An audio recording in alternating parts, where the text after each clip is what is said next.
Well, hopefully you're ready for roll coverage because the Dave Canales breakdown extravaganza absolutely continues. This next one comes fresh to us from training camp after the first padded practice. Hopefully you are as ready as I am. My name is Nick. This is roll coverage, where you come for press conference breakdowns. Let's go.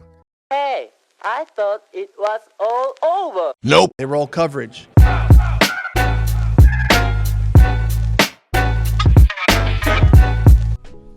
All right, what a day. Really excited about Julius Pepper's induction into the Hall of Fame. They got a little bit of a rain delay for the ceremony. We were going to sit and watch it as a team, so we'll cut it up for the guys just so we can stay on our schedule. But really cool. You might have seen some of the shirts out there, just kind of honoring that. I had an opportunity to coach against him a couple times in different places, Chicago, Green Bay here. So a lot of high-level respect for him. Really exciting for the organization. Fanfest, again, fantastic. We had a chance to watch the film. We had about, 2 hours, 45 minutes or so to get back. So, the coaches, we were all kind of communicating on the buses and evaluating the tape from that. Never as good, never as bad as what you think. The penalties made it feel kind of bad for me. But as we look at the execution, the mental errors were really low on both sides. And that's what we're trying to get done. The energy was great. The fans added to that. So that was cool. And then just today's challenge is coming off of an off day is really to get that focus back. And I saw the guys really, really trying hard to get themselves there. Early on we had a walkthrough, started a little flat, but it was really cool to see Bryce, to see Derek kind of talk to the guys, and say, okay, here we go. We don't get to waste any time. We're right back to work. And then by the time we got to practice, the energy that was there from the first drill all the way through the last. So I love the guys responding. And I think for me, it's so important, as we ask of them things, to see them respond. And it just kind of talks about the character of this group.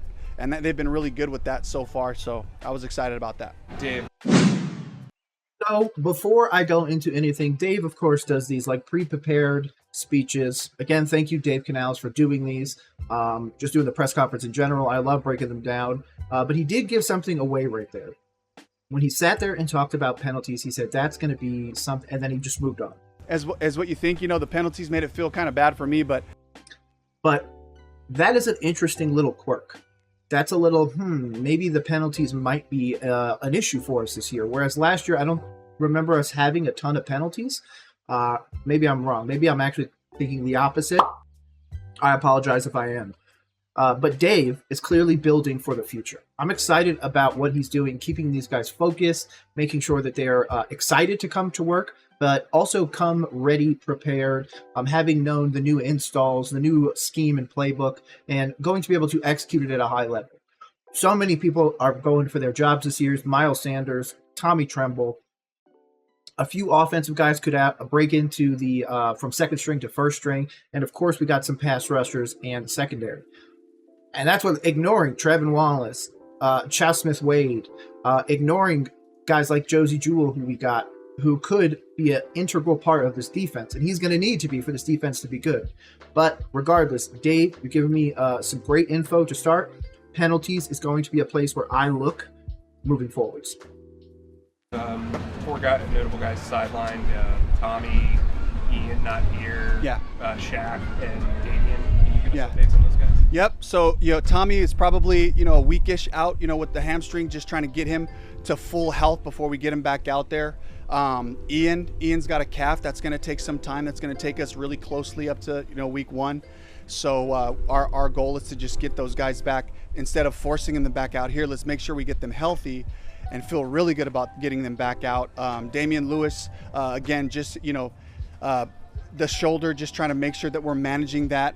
It's still a little bit stoved up right now, so we're just trying to get his shoulder to calm down so he can get back out there, but he's been getting auxiliary work. Then who else did you ask about? And then Shaq. Yeah, Shaq, same thing, just a hamstring. He caught it early, so we're just trying to get on top of that, making sure he's getting his conditioning and putting him out there. And I think the cool part is the tempo of our practices are the energy and the intensity is so high. We're pushing them so hard that these guys kind of can feel that, if they're not quite right, they can't really float through anything that we're doing. And so they're being smart about that. We're all being smart about that. Yeah, that's obviously a big concern for me. Last year, the strength and conditioning staff, our injury rate just seemed high. I'm not really sure why. but it just seemed off. We're at the point now where we need to have guys healthy. We're getting ready for this preseason Week 1 game against the New England Patriots, which if you haven't already checked out, I was on Foxborough Fellas Pod. Amazing. I'll make sure to link them in the below, or link them below. They are absolutely amazing. Great guys. Gave a lot of knowledge, to be honest with you. So if you really like the analytics, they are one place to go check it out. But Shaq and our offensive line, obviously Shaq's not a part of it. Shaq and the offensive line have a lot of improvements ahead of them. The offensive line especially being Icky, Damian, Austin, Robert, and Brady. I'm concerned. I don't think that this offensive line, we've really gotten a ton of preseason games where all 5 were out there from what I understand, and from the few that they did, they looked good, but I'm very concerned about that center position. Austin is obviously changing roles. The offense is new install. It's a lot for him. But I'm hoping we're able to parlay this into a positive offensive line, given the money that we've put out. So I would rather him wait on guys like Damian, on guys like Robert, Brady, Austin, and Icky. So that's just me. And I mean, you guys Yeah. kind of had like a mash unit there. Yeah. What's the plan for kind of supplementing that group if Ian is out close to week 1 right now? Yeah, really right now, I mean, first and foremost, great opportunities for Jatavian, for Jordan, and for Felipe to really get honed in on their craft. But really practicing with 3 tight ends is really iffy. So we're doing our due diligence. We have some guys that we got our eye on that we're going to try to bring in short order, because we got to be able to practice with a strong group.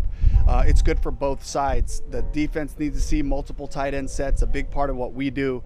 So we'll definitely be looking for somebody else to have another opportunity to show us who they are, in case we need them going forward. Yeah, because I am expecting big things from the run game. Those tight ends are going to have a big blocking role, which makes Jatavian Sanders that interesting pick. Obviously, as we move forwards, I think with the double tight end set, you will get a lot with Tommy out there to block, maybe on the left side, Jatavian on the right, or vice versa. As soon as the ball gets snapped, Tommy's blocking. Sanders is out, a curl route on the side, or whatever it may be, something, or just a simple safety valve. And make it nice and easy for Bryce. Give him those easy completions so we can continue the momentum of the offense. Sanders, from what I've heard, was not good at blocking, rushing, passing. It don't matter. He couldn't block a cold. So I'm a bit concerned about that, but these guys need to scheme it up to where he is able to show those strengths while covering up some of those weaknesses that Sanders has. So, but I am obviously happy that he's tight end too. What have you seen from Jatavian during these, not just today, but over camp? It's exponential growth every day. So especially for the young guys, as they start to stack up technique and reps, especially for Jatavian, whether it's in the run game, in the pass game, or the protection unit, what I've seen him do is just kind of really take big leaps in the techniques, and you'll see that with young guys. You'll see big leaps, and then you want to get them to a point where it's consistent, and then we take our incremental growth, just like some of the veteran guys have been around. So JT is taking those steps that we're looking for. Made a big play at Fanfest to end the scrimmage on a corner. Had a couple nice plays today, nice catches. So he's doing it. He's making the most of his opportunity. It's pushed him right up with that first group to be able to show the guys you can count on him, and he's being really dependable with that. So there you go. That tells us what we need to hear. He is going to be our main targeting receiver, tight end receiver. Target. That's a word I'm looking for. Sorry. Our number 1 tight end target this year. I do expect him to be tight end 1 by the end of the year. He's the one draft pick that I think can truly make a measurable difference early. The fact that Xavier's had a lot of lower extremity issues makes me worried. Brooks isn't even going to look at the field till probably week 3 or 4 anyways. I don't think Trevin Wallace comes in and makes a measurable contribution yet. And then, of course, Chow, Michael Barrett, and I'm missing one. I'm missing somebody. Yeah, those guys are going to be projects. So we need to be prepared for that. We need to be prepared that this is not a 7-win team. This is probably a 4-win team. If we end up getting more, that's great. We're winning those close battles. But if we don't, I completely understand why. Dave, have you decided when you're going to bring in a quarterback, or are you going to bring in a quarterback? Yeah, we're definitely going to bring a quarterback in. We're working on that with our roster numbers, as you know. As we get a little bit banged up in camp, it's just you have to create spots for those players, and so we have to put our brains together, with the personnel and coaching staff to say where does that number come from to be able to add that quarterback. But we're definitely going to need him to come in and be able to function in our first preseason game. So, Or for like a veteran guy, or maybe a younger guy?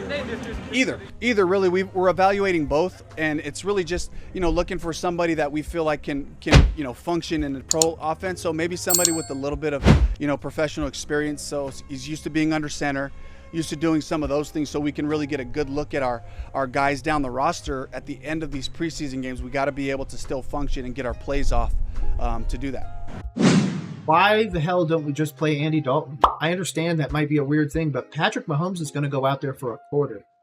Like, there's going to be guys that go out there and play. And Andy Dalton's in the twilight of his career. So he's not even the same guy. Let him go out there and throw balls to some of these guys, the Amir Smith-Marsetts, the Xaviers, if he actually plays, which he's probably not going to play any of the preseason games. So we just need to go out there and see the guys that we can. But Andy would be perfect. I don't understand why we're bringing in another quarterback, like pretending that it's not going to be Andy as QB2. I just don't. How's Jonathan Brooks progressing, and do you feel like he'll get any preseason action?